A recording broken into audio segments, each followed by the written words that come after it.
Ladies and gents, take a deep breath. If you've got a brown paper bag, perhaps start blowing into it if need be, because I've got Tim Robards with me. Hi. How are you?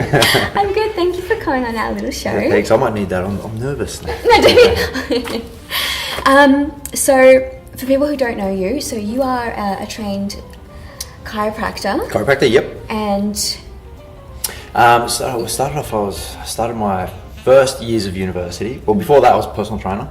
Then I studied light physics, so all the hardest physics and maths you can do. Then I went off and did exercise science as a degree, and then medical science, and then did my master's in chiropractic. So I've kind of gone through all basically understanding the physiology behind the body, the nutrition it needs, the movement it needs, and then having a skill with my hands with the chiropractic. Yep. So I'm pulling that all in together, and that's kind of where these guys come from. And that's where the books come in. Yeah. It's Sorry, you've gone off my script here. Okay, do you want to tell us a bit about this book? Because all that experience that you've had is kind of gone into this book. You haven't kind of woken up one day and said, hey, I was on TV, now I can write a book. Yep. You have experience and knowledge. Yep. Yeah, I guess, do you want to tell us a bit about it? It's called the 721 Plan. 721 Plan, yeah. So I guess I started getting interested in food and nutrition and all that when I was probably back when I was 13. I was doing the zone diet, and I was really interested. Like, my mum was sick when I was younger, which I talk about in the book, and I had to learn to kind of fend for myself pretty early and cook my own food and all that. And I was always interested in performance and used to play football, so really got into what type of training I should be doing, what type of food I should be eating. And what I've seen over the years now of being a practitioner, helping people coming into my clinic, they've got back pain and inflammation issues and all that. And a lot of it, you can't just fix it with a chiropractic adjustment. No, or a pill. Yeah, so it was just all the time I'm finding I was talking more and more to people about nutrition, their diet, gut health, all that, referring to certain people when something's above my knowledge level. But getting the simple stuff right is not that hard. It doesn't have to be that complicated.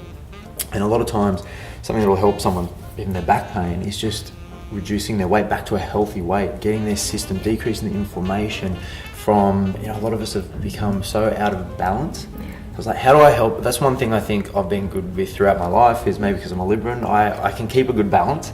So how do I help people achieve that who are losing balance in life? And that's what 721 is. It's basically a foolproof plan to just find balance in your nutrition.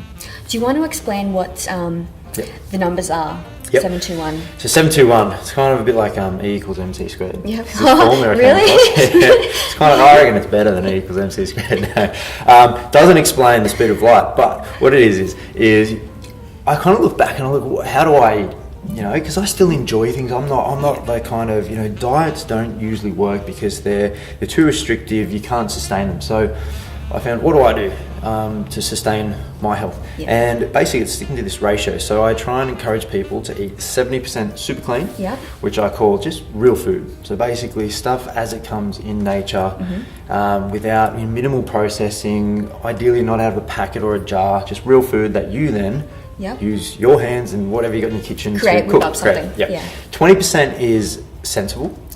So that is, if you want, I love my comfort foods. It might be spaghetti bolognese or a pizza or something. But if instead of just going to a fast food restaurant, how about just be a little bit more sensible about it and choose more sensible ingredients, but still enjoy those comfort foods. So spaghetti bolognese, for example, maybe, grate in some vegetables into it. Maybe halve the pasta with some zucchini noodles. You don't have to go full out. I still enjoy a bit of pasta, but why not have half the amount and still get the same satisfaction? And put a few steamed veggies on the side. So that's making spaghetti bolognese, instead of just meat and pasta, you're balancing it out, making it sensible. And then the last bit's my favorite bit. The one is the 10% relaxed. And that's just being real. And it's, you're enjoying, you don't want to feel guilty. It's not cheat meals. It's more of a treat. You want to celebrate when you do have something that is nice. It might have a bit of sugar, it might be chocolate, it might be whatever, but you're keeping that stuff, respecting it, you're being responsible. You're enjoying it, not feeling guilty, but you're keeping it to a small amount that your body can cope with, that's not going to stress your body too much. So with the 20% sensible, so the other day I was making a potato mash, and instead of making the whole thing using potatoes, half of it I used cauliflower. Is it that kind of thing? Yep. I did one of the ones in the book. We use parsnip, so half potato, half parsnip, like things like that. You know, it makes it different. You know, you've probably grown up with mashed potato all your life. Like, change it up a little bit. It doesn't mean it actually tastes worse. It's just just a bit different. So it's just getting creative and going, oh, how could I maybe swap something out? And, you know, most of the time, a lot of people say, you know, how do I, my kids won't eat it, how do I get it in there? But this is where you get creative and you're like, how can I swap little things and they won't even notice? And gradually you open their eyes to different things. But, you know, and getting them involved in this cooking. So I've tried to make it really simple, where you don't use thousands of different ingredients. It's not a big MasterChef series where you're trying to cook this thing that's amazing. It's just real food for real people that's simple, tasty and easy to make. And you've made it really simple for people, because in the book what you've done is, with all your recipes, so each recipe has a little, if you can see here, it says a little tab, that says this recipe is 70% clean, the other ones are, you know, the 20% ones have 20%, and the 10% have 10%. So you've really broken it down for people. You've made it super easy. Basically, if you look at your week and you go, right, you want 70% of your week to be the super clean foods, 20% and 10%. So some people like to really break it down into meals. So if you do 21 meals a week, which is 3 meals a day, that's 15 meals are going to be super clean, 4 will be sensible, 2 will be relaxed. Now you can then vary that up a little bit with when you bring in snacks and things like that. But generally that's kind of what you're looking for. Right. So I don't write every little thing down, but you know, once you've been doing it for a while, you just start to feel it and you go, you know what, I had something cheeky last night. I know now I'm going to give it 4 days till I have something cheeky again. You know? So I told my partner that you were coming in, right? And I sent him a picture of you. You know, one of the pictures here where you don't have a shirt on. And he was quite he was quite impressed with your body. And because he's very much into that now, so he's, you know, trying to bulk up, and nutrition is a big thing for him. So for men, are there any specific tips you can give for men to kind of help get this? So a lot of it, you know, comes back to, and that's where this book is. This is like simple nutrition to find your healthy body. If you are trying to put on a bit more size, you can still eat in this ratio. You might just up your nutrition a little bit, especially if you're underweight. But it doesn't mean you have to then add in and throw in all these, like, you know, 10 slices of bread a day because you've got to carb up. You know? So if you're underweight, you're trying to gain some weight, then you might just have to increase overall. But really then when it comes down to your training, if you are trying to change your body, your body's really good at adapting to its environment. So when you think about a gym is a gym environment, and you're picking up big heavy pieces of steel numerous times, and your body, if you challenge your body enough, it'll go, hey, we're not strong enough as we are at the moment, we need to increase our size to be able to lift this weight like you keep trying to do. So if you never push your body to that limit, if you stay within a comfort zone, you feel a bit of a burn, but you know, if you stay within that comfort zone, it's not enough to challenge the body to change. So you really have to really challenge the body to change. It's like Muhammad Ali said, you know, they said, how many push-ups do you do? And he said, well, I don't know, because I only start counting when they hurt.